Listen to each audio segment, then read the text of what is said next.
चातुर्मासात काय करावे आणि काय करू नये संपूर्ण माहिती. नमस्कार मंडळी, हिंदू धर्मामध्ये चातुर्मासाला अत्यंत विशेष महत्त्व आहे. आषाढी एकादशीपासून कार्तिकी एकादशीपर्यंतचा हा कालावधी साधना, भक्ती, संयम आणि आत्मचिंतनासाठी अत्यंत उपयुक्त मानला जातो. चातुर्मास हा केवळ काही गोष्टींचा त्याग करण्याचा काळ नसून आपल्या जीवनशैलीत सकारात्मक बदल घडवण्याची आणि मन, शरीर व विचार शुद्ध करण्याची एक सुवर्ण संधी आहे.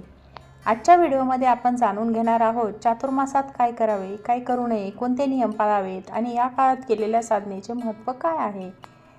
तर चातुर्मासात काय करावे. नंबर 1, देवाचे नामस्मरण करावे. चातुर्मासामध्ये आपल्या आराध्य देवतेचे नामस्मरण, जप आणि ध्यान करणे अत्यंत शुभ मानले जाते. दररोज काही वेळ शांत बसून मंत्र जप किंवा नामस्मरण करण्याचा प्रयत्न करावा. 2, पूजा आणि प्रार्थना करावी. घरातील देवांची नियमित पूजा करावी. सकाळी किंवा संध्याकाळी दिवा लावून मनापासून प्रार्थना करावी. पूजेचा विस्तार किती आहे यापेक्षा ती श्रद्धेने आणि सातत्याने केली जात आहे हे अधिक महत्त्वाचे आहे. 3, धार्मिक ग्रंथाचे वाचन करावे. या काळात भगवद्गीता, रामायण, भागवत, विष्णू सहस्रनाम किंवा आपल्या श्रद्धेनुसार इतर धार्मिक ग्रंथांचे वाचन आणि श्रवण करणे अत्यंत लाभदायक मानले जाते. दररोज केवळ 10 ते 15 मिनिटे वाचन केले तरी त्यातून सकारात्मक विचार मनात रुजतात. दानधर्म आणि सेवा करावी. गरजू व्यक्तींना अन्न, वस्त्र किंवा आवश्यक वस्तू देणे, वृद्धांची सेवा करणे, प्राण्यांना अन्न देणे किंवा आपल्या क्षमतेनुसार मदत करणे हा चातुर्मासातील महत्त्वाचा सद्गुण मानला जातो. दान करताना प्रसिद्धीपेक्षा मनातील भावनांना अधिक महत्त्व द्यावे. 5, सात्विक आहार घ्यावा. या काळात शक्य तितका साधा आणि सात्विक आहार घेण्याचा प्रयत्न करावा. आपल्या कुटुंबातील परंपरा किंवा धार्मिक संप्रदायानुसार काही पदार्थ वर्ज्य केले जातात, त्यामुळे प्रत्येक घरातील नियम वेगळे असू शकतात. 6, उपवास किंवा व्रत श्रद्धेने करावे. आपल्या श्रद्धेनुसार एकादशी, सोमवार, गुरुवार किंवा इतर व्रत उपवास करता येतात. मात्र उपवास करताना आपल्या आरोग्याची काळजी घेणे आवश्यक आहे. आरोग्याच्या समस्या असल्यास डॉक्टरांचा सल्ला घेणे योग्य ठरते. 7, राग, मत्सर आणि वाईट सवयी कमी करण्याचा प्रयत्न करावा. चातुर्मासाचा खरा अर्थ केवळ आहारातील नियम पाळणे नाही. या काळात राग कमी करणे, खोटे बोलणे टाळणे, दुसऱ्यांची निंदा करणे आणि मनातील नकारात्मक विचार कमी करण्याचा प्रयत्न करणे ही देखील एक महत्त्वाची साधना आहे. 8, स्वच्छता आणि शिस्त पाळावी. घराची आणि परिसराची स्वच्छता राखावी. तसेच दैनंदिन जीवनात वेळेचे नियोजन, नियमित झोप आणि चांगल्या सवयी विकसित करण्याचा प्रयत्न करावा. चातुर्मासात काय करू नये. विनाकारण वाद आणि भांडणे टाळावीत. घरात किंवा बाहेर अनावश्यक वाद घालणे, रागाने बोलणे आणि इतरांना दुखावणे टाळावे.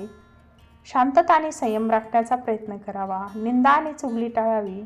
दुसऱ्यांबद्दल वाईट बोलणे, अफवा पसरवणे किंवा कोणाची निंदा करणे टाळावे. आपली वाणी हे देखील साधनेचा एक भाग आहे हे लक्षात ठेवावे. 3, व्यसनांपासून दूर राहण्याचा प्रयत्न करावा. दारू, तंबाखू, धूम्रपान किंवा इतर व्यसनांच्या सवयी असतील तर त्या कमी करण्यासाठी किंवा पूर्णपणे सोडण्यासाठी चातुर्मासाचा उपयोग करता येतो.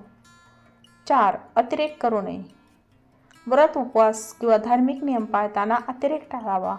श्रद्धा महत्त्वाची आहे, परंतु त्यासोबत विवेक आणि आरोग्याची काळजी घेणेही तितकेच आवश्यक आहे. 5, फक्त बाह्य नियमांवर भर देऊ नये. चातुर्मासात एखादा पदार्थ सोडणे, उपवास करणे किंवा व्रत करणे म्हणजे साधना पूर्ण झाली असे नाही. मनातील अहंकार, राग, मत्सर आणि द्वेष कमी करण्याचा प्रयत्न करणे ही सुद्धा तितकीच महत्त्वाची गोष्ट आहे. चातुर्मासाचा खरा संदेश काय. चातुर्मास आपल्याला संयम, सेवा, भक्ती आणि आत्मचिंतन शिकवतो. या 4 महिन्यात आपण एखादी वाईट सवय सोडली, एखादी चांगली सवय आत्मसात केली, दररोज देवाचे नामस्मरण केले, गरजू व्यक्तींना मदत केली आणि मन शांत ठेवण्याचा प्रयत्न केला तर ही चातुर्मासाची खरी साधना ठरते.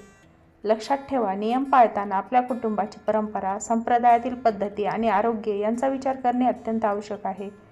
चातुर्मास हा भीतीचा किंवा अंधश्रद्धेचा काळ नसून श्रद्धा, संयम आणि आत्मचिंतनाचा काळ म्हणून अनुभवता येतो. तर मंडळी, तुम्ही चातुर्मासात कोणता नियम पाळता. तुमच्या घरची चातुर्मासाची परंपरा काय आहे कमेंटमध्ये नक्की सांगा.